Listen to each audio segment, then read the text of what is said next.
스토리가 있는 바이블.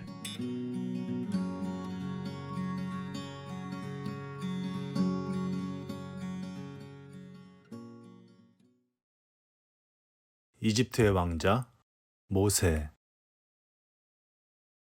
야곱의 식구들은 모두 이집트로 가서 살았습니다. 세월은 흘러 야곱이 죽은 지도 오래되었지요. 요셉과 그의 형제들도 모두 죽었습니다. 그렇지만 그 자손들은 여전히 이집트에 살고 있었습니다. 야곱의 자손들, 즉 이스라엘 민족은 이집트에 있는 고센이라는 땅에 살고 있었습니다. 옛날 그 파라오도 죽고 세월이 많이 흘렀습니다. 새로운 사람이 왕이 되어 이집트를 다스렸고, 새 파라오는 요셉이 누구인지 전혀 모르는 사람이었습니다. 예전에 요셉이 이집트의 총리였다는 것도 몰랐습니다. 이집트에 흉년이 들어 사람들이 먹을 것이 없어 고생할 때 요셉이 모든 사람에게 곡식을 나누어 주었다는 사실도 몰랐지요. 더구나 지금 파라오는 몹시 나쁜 사람이었습니다. 이스라엘 민족을 좋아하지 않았습니다. 오히려 이스라엘 민족을 무서워했습니다. 이스라엘 민족의 수가 점점 많아지고 있구나.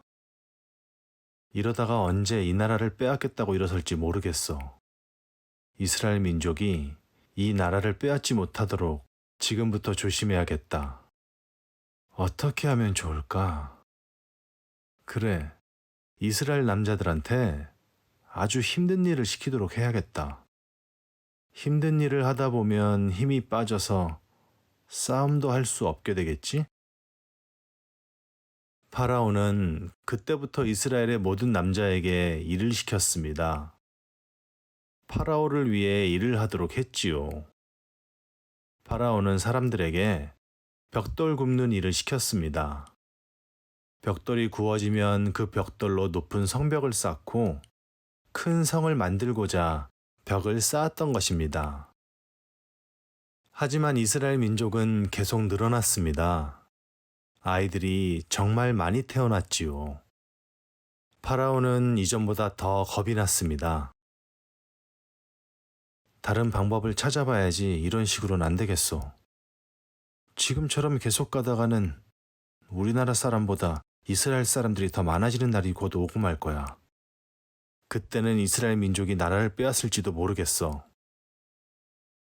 걱정하던 파라오가 계획을 하나 생각했습니다. 파라오는 신하들을 불러놓고 말했습니다. 이스라엘 민족의 사내 아이가 태어나면 모두 죽여버려라. 여자아이는 살려둬도 좋다. 여자들은 전쟁이 나도 싸움을 할 수 없으니까. 그러나 사내 아이가 태어나면 모두 나일강에 던져버려라. 아기를 나일강에 던져버리라니. 고센 땅에 있는 어느 작은 집에 엄마와 아빠가 두 아이와 함께 살고 있었습니다. 첫째 아이는 10살쯤 된 딸이었고 이름은 미리암이었습니다. 둘째 아이는 3살 먹은 아들이고 이름은 아론이었습니다. 어느 날 그 엄마가 다시 아이를 낳았습니다. 아들이었지요. 그런데 그때는 파라오가 사내 아이가 태어나면 모두 강에 던져버리라는 법을 만든 후였습니다. 법이 그렇다고 태어난 아기를 강에 던져버릴 부모가 세상에 어디 있을까요? 그래서 그 부모는 아기가 태어났다는 것을 아무에게도 말하지 않고 집 한쪽 구석에 아기를 숨겨놓고 키우기로 했지요. 하지만 아기가 태어나고 석 달이 지나자 더는 아기를 숨겨서 키울 수가 없었습니다. 아기의 울음소리가 너무 커서 길거리에서도 다 들릴 정도였거든요. 만일 파라오의 군사들이 아기 울음소리를 듣게 된다면 당장 집 안으로 들어올 것입니다. 그리고 그 울음소리의 주인공이 사내 아이라는 것을 알게 된다면 아이의 엄마는 아주 좋은 방법을 생각해냈습니다. 엄마는 나일 강가에서 자라는 갈대를 한아름 꺾어왔습니다. 그리고 그 갈대를 엮어 작은 상자를 만들었지요. 아기가 쉴 수 있는 요람을 만든 것입니다. 그리고 갈대 상자 안으로 물이 들어오지 못하도록 모든 구멍을 잘 막았습니다. 엄마는 갈대로 뚜껑까지 만들어 덮었습니다. 갈대 상자가 다 만들어지자 엄마는 아기를 그 요람 안에 살며시 뉘었습니다. 그리고 갈대 상자를 들고 딸 미리암과 함께 강으로 갔습니다. 강 안쪽으로 몇 발자국 들어가 그 주위에 자라는 갈대 사이에 상자를 살며시 놓았습니다. 이제 갈대 상자는 작은 배처럼 보였지요. 엄마는 다시 집으로 돌아왔습니다. 하지만 미리암은 그곳에 남아 무슨 일이 일어나는지 지켜보기로 했습니다. 얼마쯤 시간이 지났을 때 몇 명의 여자들이 이쪽으로 걸어오는 것이 보였습니다. 강가를 따라 천천히 산책하는 것 같았습니다. 그중 한 사람은 신분이 아주 높은 사람이었습니다. 그 사람은 파라오의 딸, 이집트의 공주였습니다. 다른 여자들은 공주들의 시녀들이었습니다. 매일 아침 공주는 강에 와서 목욕을 했습니다. 그날도 목욕하려고 강에 나왔던 것입니다.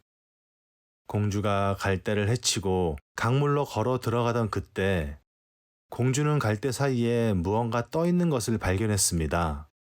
공주는 곁에 있는 시녀에게 말했습니다. 가서 저 바구니를 가져오너라.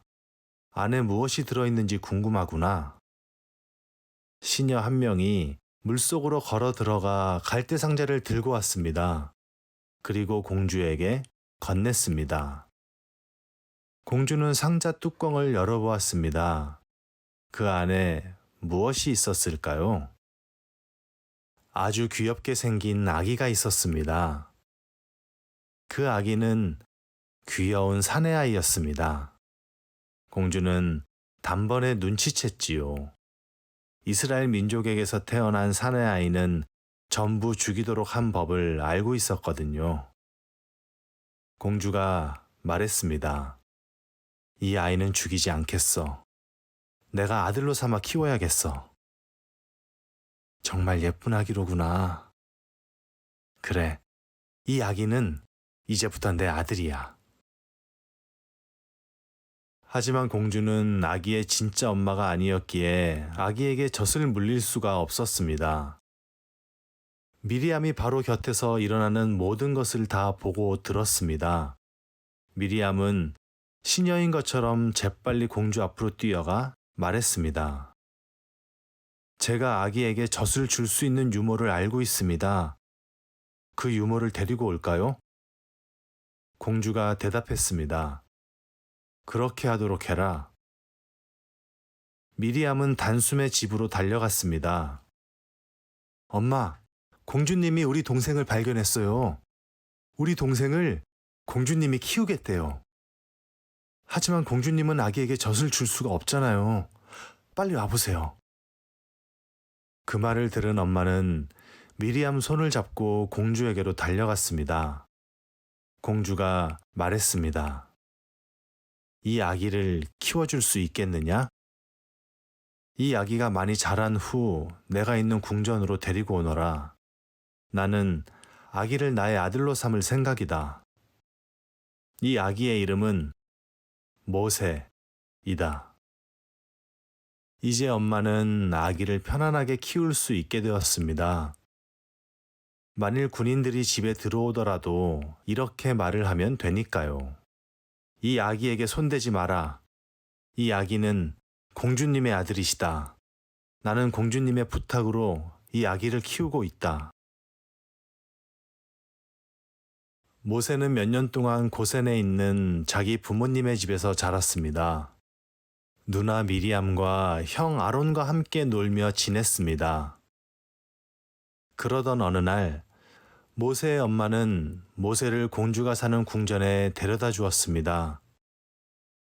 모세는 이제 진짜 왕자가 되었습니다.